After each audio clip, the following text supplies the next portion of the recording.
ഹൃദയത്തിൽ അനുകമ്പയും ആർദ്രതയും ഉണർത്തി വിശ്വാസികൾ ബലിപെരുന്നാൾ ആഘോഷിച്ചു. വിവിധ ജമാഅത്ത് കമ്മിറ്റികൾ ബലിപെരുന്നാൾ ആഘോഷത്തിന് നേതൃത്വം നൽകി. പരിപൂർണമായ ത്യാഗത്തിന്റെയും സമർപ്പണത്തിന്റെയും സഹനത്തിന്റെയും ആഘോഷമാണ് ബക്രീദ്. തനിക്ക് ഏറ്റവും പ്രിയങ്കരമായത് ഈശ്വര സന്നിധിയിൽ ബലിയായി നൽകി സ്വയം തിരുബലിയാവുക എന്നതാണ് ബക്രീദിന്റെ ആത്യന്തിക സന്ദേശം.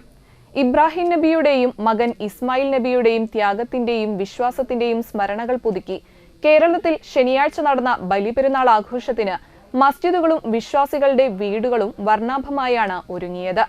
രാവിലെ 8-നും 8:30-നും ഇടയിലാണ് ഭൂരിഭാഗം മസ്ജിദുകളിലും ഈദ്ഗാഹുകളിലും പെരുന്നാൾ കുത്തുബയും നമസ്കാരങ്ങളും സംഘടിപ്പിച്ചത്. അന്തിക്കാട് ജുമാ മസ്ജിദിൽ നടന്ന കുത്തുബയ്ക്കും പെരുന്നാൾ നമസ്കാരത്തിനും മഹല്ല് ഖതീബ് നൌഫൽ അദി കാർമ്മികനായി. മഹല്ല് president Abdul Nasser, secretary KK Abdul Salam, treasurer Hamsa പൂവത്തുംകടവിൽ തുടങ്ങിയവർ നേതൃത്വം നൽകി. അല്ലാഹു അക്ബർ, അല്ലാഹു അക്ബർ വലില്ലാഹിൽ ഹംദ്. അസ്സലാമു അലൈക്കും വറഹ്മത്തുള്ളാഹി വബറകാതുഹു. നിസ്കാരത്തിലേക്ക് പ്രവേശിക്കുകയാണ്. അല്ലാഹു സുബ്ഹാനഹു വ തആല നാം ഇവിടെ ഒരുമിച്ച് കൂടിയതുപോലെ അവന്റെ ജന്നാത്തുൽ ഫിർദൗസിൽ ഒരുമിച്ച് കൂടാൻ നമുക്ക് നമ്മുടെ കുടുംബത്തിനും ഭാഗ്യം നൽകുമാറാവട്ടെ.